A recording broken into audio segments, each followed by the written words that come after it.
Hey friends, welcome to my channel. First time ನನ್ನ channel ನೋಡ್ತಾರೆ subscribe ಮಾಡ್ಕೊಳ್ಳಿ friends. ಇವತ್ತೊಂದು ಲಾಂಗ್ ಬ್ಲೌಸ್ ಸ್ಟಿಚ್ ಮಾಡ್ತಾ ಇದ್ದೀನಿ ಫ್ರೆಂಡ್ಸ್. ಇದು ಬಂದುಬಿಟ್ಟು ಉದ್ದ ಬ್ಲೌಸು 22 ಇಲ್ಲ 25 ಇಂಚೇನೋ ಬರುತ್ತೆ, ಮರ್ತ್ಬಿಟ್ಟೆ.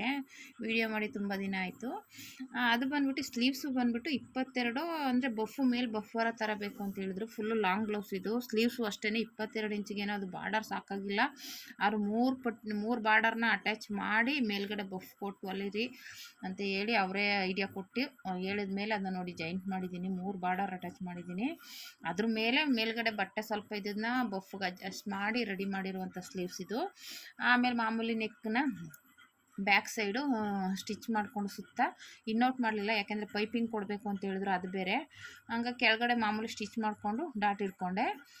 ಮೇಲ್ಗಡೆ ಏನೂ ಇನ್ನೌಟ್ ಮಾಡಲಿಲ್ಲ ಇದನ್ನು, ಯಾಕೆಂದರೆ ಪೈಪಿಂಗ್ ಕೊಡಬೇಕಲ್ಲ. ಹಾಗಾಗಿ ಇಲ್ಲ, ಇನ್ನೌಟ್ ಮಾಡಿಬಿಟ್ಟು ಪೈಪಿಂಗ್ ಕೊಡ್ಬೋದು. ಇಲ್ಲ ಅಂದರೆ ಮಾಮೂಲಿ ಇನ್ನೌಟ್ ಮಾಡ್ದೇನೂ ಕೊಡ್ಬೋದು, ಮಾಡಿಬಿಟ್ಟು ಕೊಡ್ಬೋದು. ಪೈಪಿಂಗ್ ಏನು ಇವಾಗ 2 ಥರನೂ ಕೊಡ್ಬೋದು, ತೊಂದರೆ ಏನಿಲ್ಲ. ಆಮೇಲೆ ಮಾಮೂಲಿ ಡಾಟ್ ಇಟ್ಕೊತಾ ಇದ್ದೀನಿ. ಮಾಮೂಲಿ 2 ಕಡೆ ಮಾರ್ಕ್ ಮಾಡಿಕೊಂಡು ಡಾಟ್ ಇಟ್ಕೋಬೇಕು. ಇದು ಬಂದುಬಿಟ್ಟು ಮುಂದೆ ಪೀಸ್ ಇದು. ಸ್ಲೀವ್ಸ್ ಎಲ್ಲ ಫಸ್ಟೇ ರೆಡಿ ಮಾಡಿದ್ದು. ಸ್ಲೀವ್ಸು ಲಾಂಗ್ ಸ್ಲೀವ್ಸ್, ಅದು 22 ಇಂಚೋ 25 ಇಂಚೋ ಬರುತ್ತೆ ಸ್ಲೀವ್ಸೂ. ಅದನ್ನು ರೆಡಿ ಮಾಡಿದ್ಮೇಲೆ ಇದು ಫ್ರಂಟ್ ರೆಡಿ ಮಾಡಿಕೊಂಡೆ.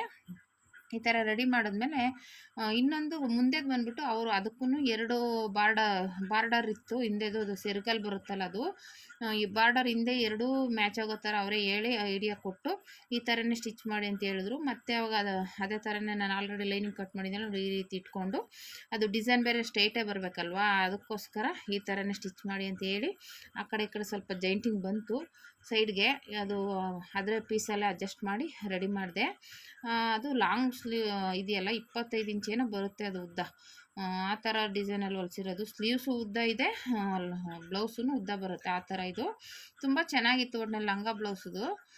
ಚೆನ್ನಾಗಿ ಕಾಣಿಸ್ತಾಯಿತ್ತು ಸೀರೆಯಲ್ಲಿ. ಅವರೇ ಆಲ್ರೆಡಿ ಎಲ್ಲ ಕಟ್ ಮಾಡಿ ಲಂಗಕ್ಕೆ 3 ಮೀಟ್ರು ಇದು ಸೆರ್ಗಲ್ ಎಷ್ಟು ಬೇಕು ಅಂತೆಲ್ಲ ತೊಗೊಬಂದಿದ್ರು.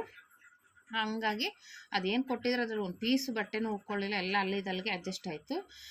ಈ ರೀತಿ ಒಂದು ಸ್ವಲ್ಪ ಕಮ್ಮಿ ಇದ್ದರೆ ಅದ್ರ ಪೀಸೆಲ್ಲ ಜಾಯಿಂಟ್ ಮಾಡಿ ನಾನು ಸ್ಟಿಚಿಂಗ್ ಮಾಡ್ತಾ ಇರೋದು. ಆಮೇಲೆ ಹಿಂದೆಗೆ ಏನು ಪೈಪಿಂಗ್ ಕೊಟ್ಟಿಲ್ಲ, ಹಿಂದೆಗೆ ಇನ್ನೌಟ್ ಮಾಡಿಬಿಟ್ಟೆ. ಮುಂದೆಗೆ ಮಾತ್ರ ಪೈಪಿಂಗ್ ಕೊಟ್ಟೆ, ಯಾಕೆಂದರೆ ಬಟ್ಟೆ ಸಾಕಾಗಿಲ್ಲ. ಅಲ್ಲಿ ಇದ್ದ ಬಟ್ಟೆನ ನನಗೆ ಪೈಪಿಂಗ್ ಬೇಕು ಅಂದಿದ್ದಕ್ಕೆ ಮುಂದೆ ಕೊಟ್ಟೆ. ಇಲ್ಲ ಹಿಂದಕ್ಕೆ ಸಾಕಾಗಲಿಲ್ಲ ಪೈಪಿಂಗ್ ಕೊಡೋದಕ್ಕೆ. ಮಾಮೂಲಿ ಇವಾಗ ಡಬಲ್ ಪಟ್ಟಿ ಸಿಂಗಲ್ ಪಟ್ಟಿ ಸ್ಟಿಚ್ ಮಾಡ್ಕೋಬೇಕು. ಮಾಮೂಲಿ ಡಬಲ್ ಪಟ್ಟಿಗೆ 3 ಇಂಚು ಇಲ್ಲ 4 ಇಂಚು ತೊಗೋಬೇಕು. ಸಿಂಗಲ್ ಪಟ್ಟಿಗೆ 1.5 ಇಂಚು ಇಲ್ಲ ಡಬಲ್ ಮಾಡಿದಾಗ 3 ಇಂಚು ಬೇಕಾಗುತ್ತೆ. ಇದು ಡಬಲ್ ಮಾಡಿದಾಗ 4 ಇಂಚು ಬೇಕಾಗುತ್ತೆ. ಅದು ನೋಡಿಕೊಂಡು ಕಟ್ ಮಾಡಿಕೊಂಡು ನಮಗೆ ಒಂದು ಐಡಿಯಾ ಬರುತ್ತೆ. ಸ್ಟಿಚಿಂಗ್ ಮಾಡ್ತಾಯಿದ್ರೆ ನೀವು ಮಾಡೋದಾದರೆ ಅವಾಗ ಒಂದು ಐಡಿಯಾ ಬಂದುಬಿಡುತ್ತೆ. ಡಬಲ್ ಪಟ್ಟಿಗೆ ಇಷ್ಟು ಬರಬೇಕು, ಸಿಂಗಲ್ ಪಟ್ಟಿಗೆ ಇಷ್ಟು ಬರಬೇಕು ಅನ್ನೋದು. ಮತ್ತು ಇವು ಕೆಳಗಡೆ ನನಗೆ ಫೋಲ್ಡ್ ಮಾಡಿ ಸ್ಟಿಚ್ ಮಾಡ್ಕೋತಾ ಇದ್ದೀನಿ. ನೀವು ಇದು ಸ್ಟಿಚ್ ಮಾಡ್ಕೊಂಡಾದಮೇಲೆ ಕೆಳಗಡೆ ಆಮೇಲೆ ಡಬಲ್ ಪಟ್ಟಿ ಸಿಂಗಲ್ ಪಟ್ಟಿ ಕೊಡಬೇಕು. ನಾನು ಹೇಳ್ದಂಗೆ ಅದು ನೋಡ್ಕೋಬೇಕು. ಡಬಲ್ ಪಟ್ಟಿ ಸಿಂಗಲ್ ಪಟ್ಟಿಗೆ ನೋಡಿಕೊಂಡು ಬಟ್ಟೆ ತೊಗೊಂಡು ಕೊಡಬೇಕಾಗುತ್ತೆ. ನಾನು ಇದು ಬಟ್ಟೆ ಸಾಕಾಗಿಲ್ಲ, ಲೈನಿಂಗಲ್ಲೇ ಕೊಟ್ಟೆ ಅನ್ಕೋತೀನಿ ಡಬಲ್ ಪಟ್ಟಿ ಸಿಂಗಲ್ ಪಟ್ಟಿನ. ಒಂದೊಂದು ಸಲ ಸಾಕಾಗದೇ ಇದ್ದಾಗ ಒಂದು ಸಲ ಲೈನಿಂಗ್ ಬಟ್ಟೆಲ್ಲೇ ಕೊಡಬೇಕಾಗುತ್ತೆ, ಯಾಕಂದರೆ ಬಟ್ಟೆ ಇರಲ್ವಲ್ಲ. ಹಂಗಾಗಿ ಬಟ್ಟೆ ಇದ್ದರೆ ಅದನ್ನೇ ಅಡ್ಜಸ್ಟ್ ಮಾಡ್ಬೋದು, ಇಲ್ಲ ಅಂದರೆ ಲೈನಿಂಗ್ ಬಟ್ಟೆಲ್ಲೇ ಅಡ್ಜಸ್ಟ್ ಮಾಡ್ಕೋಬೇಕಾಗುತ್ತೆ. ಆಮೇಲೆ ಅವರು ಪೈಪಿಂಗ್ ಬೇರೆ ಕೊಡಬೇಕು ಅಂದಿದ್ರಲ್ಲ, ಪೈಪಿಂಗಿಗೂ ಬೇಕು ಬಟ್ಟೆ, ಸ್ಲೀವ್ಸ್ಗೂ ಬೇಕು. ಹಂಗಾಗಿ ಎಲ್ಲ ನೋಡಿಕೊಂಡು ಅಡ್ಜಸ್ಟ್ ಮಾಡ್ಕೋಬೇಕಾಗುತ್ತೆ ಬಟ್ಟೆನ. ಅದು ಇವರು ಅವರೇ ಕಟ್ ಮಾಡ್ಕೊಂಡು ತಂದಿರೋದ್ರಿಂದ ನಮಗೆ ಎಕ್ಸ್ಟ್ರಾ ಬಟ್ಟೆನೇ ಇಲ್ಲ. ಇರೋ ಬಟ್ಟೆಯಲ್ಲೇ ನಾನು ಅಡ್ಜಸ್ಟ್ ಮಾಡಿ ನೋಡಿ ಸ್ಟಿಚ್ ಮಾಡ್ತಾ ಇರೋದು. ಇವಾಗ ಎಕ್ಸ್ಟ್ರಾ ಬಟ್ಟೆ ಇದ್ದರೆ ಒಂಚೂರು ಆ ಕಡೆ ಈ ಕಡೆ ಮಾಡ್ತೀವಿ. ಬಟ್ಟೆ ಇಲ್ದೋದಾಗ ಏನು ಮಾಡಬೇಕು, ಇರುವಷ್ಟರಲ್ಲೇ ಅಡ್ಜಸ್ಟ್ ಮಾಡ್ಕೋಬೇಕಾಗುತ್ತೆ. ಈ ರೀತಿ ಡಬಲ್ ಪಟ್ಟಿ ಸ್ಟಿಚ್ ಮಾಡ್ತಾ ಇರೋದು.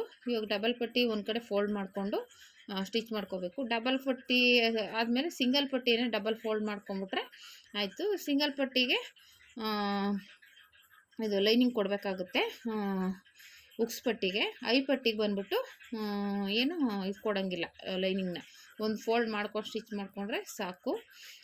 ಆ ಥರ ಸ್ಟಿಚ್ ಮಾಡ್ಕೊಂಡಾದಮೇಲೆ ಮತ್ತೆ ಇವಾಗ ಸಿಂಗಲ್ ಪಟ್ಟಿಗೆ ಡಬಲ್ ಫೋಲ್ಡ್ ಮಾಡಿ ಸ್ಟಿಚ್ ಮಾಡಿದ್ರೆ ಆಯಿತು, ಅಷ್ಟೇ. ಅದು ಈ ರೀತಿ ಸ್ಟಿಚ್ ಮಾಡ್ಕೊಂಡ್ಬಿಟ್ಟು ಅವಾಗ ಸ್ಟಿಚ್ ಮಾಡ್ಕೋಬೇಕು. ಇವಾಗ ಯಾವಾಗಲೂ ನಾನು ಫಸ್ಟು ಸಿಂಗಲ್ ಪಟ್ಟಿ ಕೊಟ್ಬಿಡ್ತೀನಿ, ಆಮೇಲೆ ಡಬಲ್ ಪಟ್ಟಿ ಕೊಡ್ತೀನಿ. ಆ ಥರ ನೋಡಿಕೊಂಡು ಸ್ಟಿಚ್ ಮಾಡ್ಕೋಬೇಕಾಗುತ್ತೆ. ಇದು ಲಾಂಗ್ ಬ್ಲೌಸ್ ಆಗಿರೋದ್ರಿಂದ ಸ್ವಲ್ಪ ನೋಡಿಕೊಂಡು ಸ್ಟಿಚ್ ಮಾಡ್ಕೊಳ್ಳಿ. ಏಕೆಂದರೆ ಬಟ್ಟೆ ಸ್ವಲ್ಪ ಆ ಕಡೆ ಈ ಕಡೆ ಆಗುತ್ತೆ, ಸಾಕಾಗಲ್ವಲ್ಲ, ಒಂಚೂರು ಪ್ಯಾಚ್ಗಳು ಕೊಡಬೇಕಾಗುತ್ತೆ. ಹಾಗಾಗಿ ನೋಡ್ಕೊಂಡು ಅಡ್ಜಸ್ಟ್ ಮಾಡಬೇಕಾಗುತ್ತೆ. ಈಗ ಚಿಕ್ಕ ಬ್ಲೌಸ್ ಆದರೆ ಅಡ್ಜಸ್ಟ್ ಮಾಡ್ಬಿಡ್ಬೋದು. 22 ಇಲ್ಲ 25 ಇಂಚ್ ಉದ್ದ ಬಂದಾಗ ಸ್ವಲ್ಪ ಆ ಕಡೆ ಈ ಕಡೆ ಆಗುತ್ತೆ ಬಟ್ಟೆ, ಅದು ನೋಡಿಕೊಂಡು ಮಾಡಬೇಕಾಗುತ್ತೆ. ಇನ್ನು ನೋಡಿಕೊಂಡು ಇವಾಗ ಈ ರೀತಿ ಸ್ಟಿಚ್ ಮಾಡ್ಕೊತಾ ಇದ್ದೀನಿ ನೋಡಿ. ಇದು ಬಂದ್ಬಿಟ್ಟು ಡಬಲ್ ಪಟ್ಟಿ, ಉಕ್ಸ್ ಪಟ್ಟಿ. ಇವಾಗ ಇದು ಬಂದ್ಬಿಟ್ಟು ಐ ಪಟ್ಟಿ, ಐ ಮಾಡ್ತೀವಲ್ಲ ಆ ಪಟ್ಟಿನ ಸ್ಟಿಚ್ ಮಾಡ್ತಾ ಇರೋದು. ಐ ಪಟ್ಟಿ ಯಾವಾಗಲೂ ಮೇಲ್ಗಡೆ ಬರುತ್ತೆ, ಉಕ್ಸ್ ಪಟ್ಟಿ ಒಳಗಡೆ ಫೋಲ್ಡಿಂಗ್ ಹೋಗುತ್ತೆ, ಆ ಥರ ಇರುತ್ತೆ. ಅದೊಂದು ನೆನ್ಪಿಟ್ಕೋಬೇಕು ನೀವು. ಯಾವುದೇ ಆದರೂ ಅಷ್ಟೇ ಉಕ್ಸ್ ಪಟ್ಟಿ ಸ್ಟಿಚ್ ಮಾಡಬೇಕಾದ್ರೆ ನಾವು ಸ್ಟಿಚ್ ಮಾಡಿ ಒಳಗಡೆಗೆ ಸ್ಟಿಚ್ ಮಾಡಬೇಕು, ಐ ಪಟ್ಟಿನ ಮೇಲ್ಗಡೆ ಸ್ಟಿಚ್ ಮಾಡಬೇಕು. ಐ ಪಟ್ಟಿನ ಒಳಗಡೆ ಸ್ಟಿಚ್ ಮಾಡೋ ರೀತಿ ಇದೆ, ಆದರೆ ಮೇಲ್ಗಡೆ ಮಾಡಿದ್ರೇ ಚೆಂದ. ಯಾಕೆಂದರೆ ಒಂದು ಐಡಿಯಾ ಸಿಗುತ್ತೆ ನಿಮಗೆ, ಅದನ್ನು ಒಳಗಡೆ ಸ್ಟಿಚ್ ಮಾಡಿದಾಗ ಸರಿಯಾಗಿ ಗೊತ್ತಾಗಲ್ಲ. ಹಾಗಾಗಿ ನೋಡಿಕೊಂಡು ಸ್ಟಿಚ್ ಮಾಡಿ.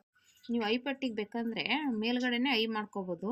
ಕೆಲವರು ಬೇಡ ಅಂತಾರೆ, ದಾರನೇ ಹಾಕ್ಕೊಡಿ ಅಂತಾರೆ. ಹಂಗಾಗಿ ನಾನು ದಾರನೇ ಹಾಕ್ಕೊಡ್ತೀನಿ. ಹಂಗಾಗಿ ಸ್ಟಿಚ್ ಮಾಡಿಲ್ಲ. ಒಬ್ಬರು ಅದರಲ್ಲೇ ಮಾಡ್ಬೋದು ಮಿಷಿನಲ್ಲೇ, ಅದೂ ಏನು ಗಟ್ಟಿಯಾಗಿರುತ್ತೆ, ಏನು ಕಿತ್ತೋಗಲ್ಲ.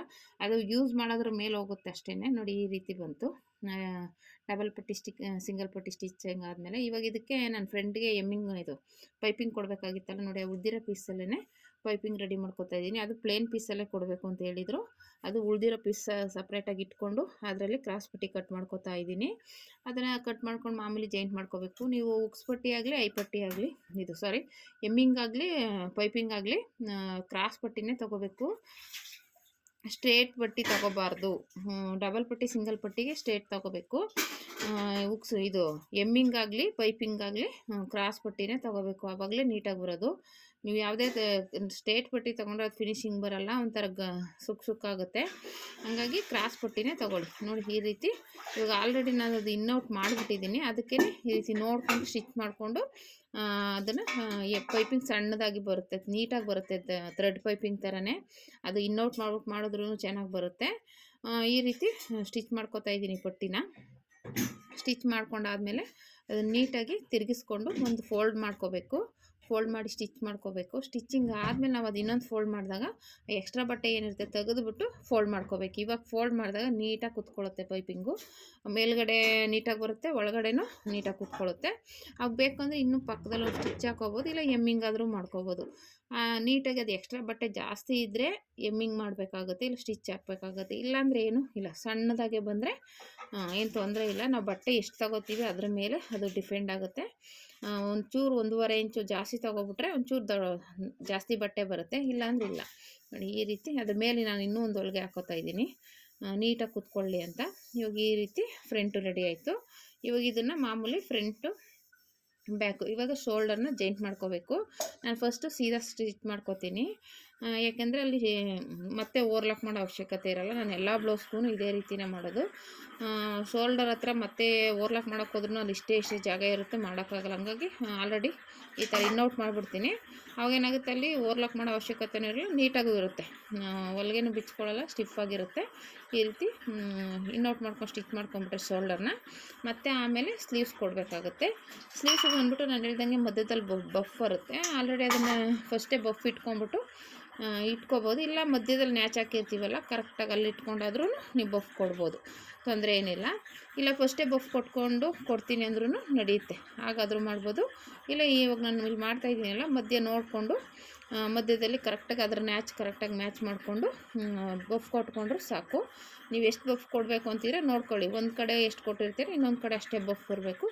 ಆ ಥರ ನೋಡಿಕೊಂಡು ಕೊಟ್ಟರೆ ಈ ರೀತಿ ರೆಡಿ ಆಯಿತು ನೋಡಿ ಬಫ್. ಈ ಥರ ಚೆನ್ನಾಗಿ ಬಂತು ಲಾಂಗ್ ಬ್ಲೌಸು. ಟ್ರೈ ಮಾಡಿ ಫ್ರೆಂಡ್ಸ್, ಹೇಗೆ ಬಂತು ಅಂತ ಕಮೆಂಟ್ ಮಾಡಿ. Thank you for watching friends.